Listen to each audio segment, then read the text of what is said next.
राजनीति, आंदोलन, किसान, करप्शन, गरीबी, इन सभी मुद्दों पर आवाज उठाएगा अब तक न्यूज इंडिया। सत्ता के आगे जब भी सवाल कमजोर पड़ने लग जाए तो सवाल उठाने पड़ते हैं।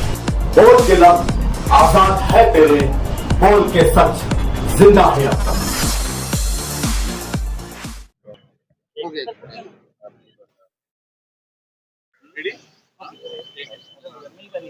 आज बैठक हुई आपकी शोभा ताई के साथ और एसआईटी की टीम के साथ, क्या बातचीत हुई और क्या मामला था? एसआईटी टीम के अधिकारियों को शोभा ताई बच्चाओं के लेटर पर राउंड टेबल मीटिंग के लिए आज दोपहर 4 बजे बुलाया गया था और उस मीटिंग के अंदर हमने जो बात रखी है, सबसे बुनियादी बात कि मालेगांव में एक भी 1.5 महीने की इंक्वायरी के बाद ना कोई बांग्लादेशी मिला है और ना कोई रोहिंग्याई मिला है, लेकिन मालेगांव के लिए एसआईटी टीम बना दी गई है और जिन शहरों में बांग्लादेशी और रोहिंग्याई सपड़े पकड़े गए वहां के लिए कोई एसआईटी टीम नहीं। मालेगांव को बदनाम करने की साजिश की जा रही है और हमारा ऐसा मानना है कि हमसे इंतकाम और बदला लिया जा रहा है और मालेगांव में एसआईटी की टीम लाने में या किरीट सोमैया जैसे या नीतीश राणे जैसे लोगों को मालेगांव लाने में मालेगांव के ही कुछ लोगों का हाथ है। वो लाए थे किसी अपने और मफाद के लिए। 114 सर्वे नंबर 114 सर्वे नंबर 111 उनके आपस के कारोबारी मामलात थे, लेन देन के मामलात थे और उसमें जो है रिजवान बैटरी वाला जैसे आदमी को इस्तेमाल किया गया। उस आदमी ने उन लोगों को यहाँ मालेगांव ला करके उनका इस्तेकबाल किया। अब होना जो चाहिए था, वो जिस काम के लिए लाए थे वो काम तो एक साइड से हो गया, वो हुआ नहीं। मुसीबत पूरे मालेगांव पर ये आ गई कि भाई यहाँ पर बांग्लादेशी और रोहिंग्याई लोग हैं। 4000 की फिगर बताया जा रहा था, बाद में 1000 का फिगर बताया गया। आज 1.5 महीने की इंक्वायरी और तफ्तीश के बाद एक भी केस ऐसा मिला नहीं। अब उन्होंने बांग्लादेशी और रोहिंग्याई को ढूंढने के बजाय अब मालेगांव के लोगों को हरेसमेंट करना शुरू कर दिया जन्म दाखिले के नाम पर। टेक्निकल मिस्टेक है कि अगर कास्ट नहीं थी, जैसे किसी के नाम में अंसारी नहीं था, जन्म दाखिला बनाकर ऑफिशियली दिया गया अंसारी लगा करके, उसने जन्म दाखिला वापस किया कि भाई मुझको जो है करेक्शन करके सही करके दो, मेरे तमाम पेपर में अंसारी नहीं है इसलिए करेक्शन करके दो। और इसी तरह जो है स्पेलिंग की मिस्टेक है, नाम की अगर कोई मिस्टेक है, जैसे राशिदा नाम है, रशीदा जन्म दाखिले पर आ गया। अब ये सारी दुरुस्तगी कराने के लिए एजेंट लोग बोलो या जूनियर वकील लोग बोलो या आदमी अपने तौर पर जो मेहनत कर रहा है, तो ये कोई गैर कानूनी काम नहीं है, ये तो कानूनी काम है और सरकार ने इसके लिए बाकायदा जो है कायदा बनाया है कि भाई अगर ऐसा होगा तो आप जन्म दाखिला कैंसिल कर दो।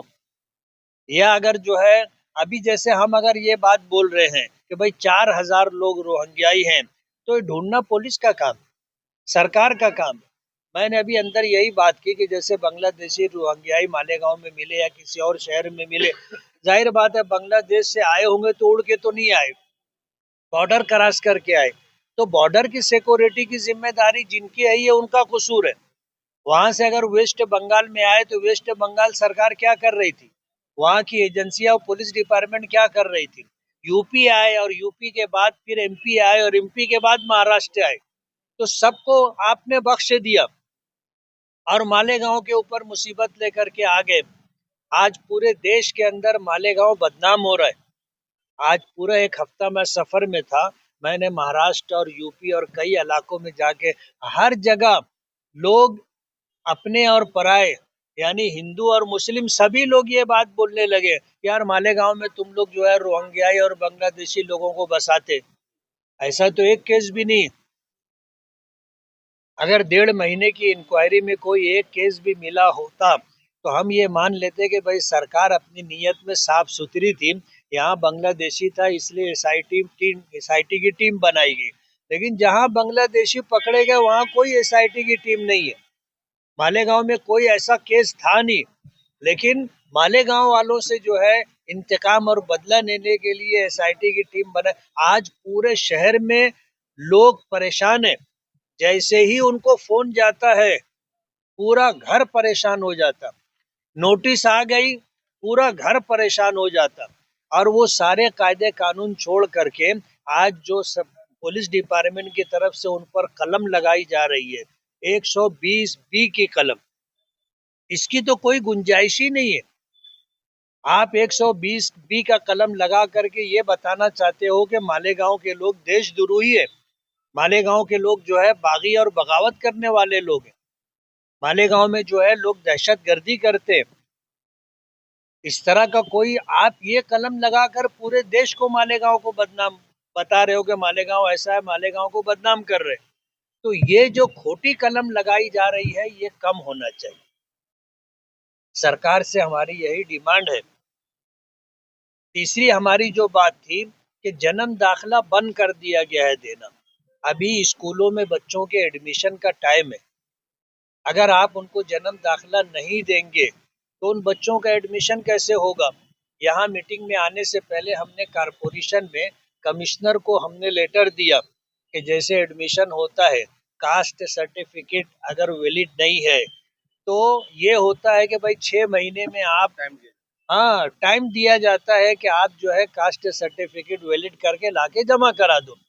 तो कारपोरेशन प्राइमरी स्कूलों में और इसी तरह जो है प्राइवेट स्कूलों को ये आदेश जारी करे कि भाई बच्चे जो आए जन्म दाखिले के बगैर उनके माँ बाप के आधार कार्ड पर, उनके माँ बाप के जन्म दाखिले पर वो भारतीय हैं, इस बेस के ऊपर आप उनको एडमिशन दे दो और टाइम पीरियड दे दो कि सरकार जब अपना जीआर खत्म कर देगी या बदल देगी कि भाई अब जन्म दाखिला इशू हो तो उस टाइम वो जन्म दाखिला ला करके जमा करा देंगे।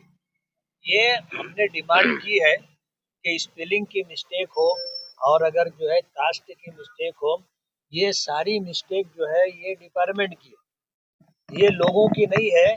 जन्म दाखिला बना के देना आपका काम। हमारी चौथी डिमांड ये थी कि जन्म दाखिला कोई छीन के तो आपसे ले करके नहीं गया है। उसने अगर बोगस पेपर जमा कराए थे या अधूरे पेपर जमा कराए थे तो जन्म दाखिला बना करके देना कारपोरेशन में बोलो या तहसीलदार ऑफिस में बोलो, ये ऑफिसर का काम है। अगर इस बेस के ऊपर आप लोगों के ऊपर केस बना रहे हो, उनको अरेस्ट कर रहे हो, तो पहले इसमें गुनहगार बोलो, कसूरवार बोलो तहसीलदार है, ऑफिसरान है।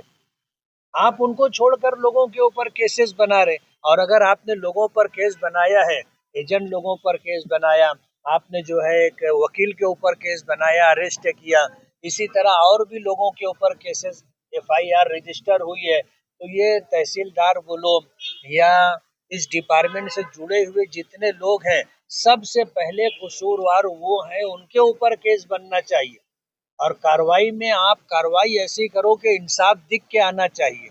ऐसा ना हो कि ये हम जैसे लोगों को बोलना पड़े कि सरकार हमारे साथ अन्याय कर रही है, सरकार जो काम कर रही है वो हमारे साथ जो है गलत हो रहा है, ऐसी बात नहीं आनी चाहिए। इसलिए इन जैसे मुतालबात को लेकर के हमने मीटिंग जो है मीटिंग में हम शरीक थे और हमारी मेंबर ऑफ पार्लियामेंट डॉक्टर शोभा ताई बच्चाओं ने ये मीटिंग के लिए लेटर दिया था और इस ताल्लुक से जो है मीटिंग हुई। और हमने जो है डिमांड ये भी की है कि लोग पूरा पूरा दिन आकर के बैठे रहते हैं, सुबह से आते शाम तक बैठे रहते हैं।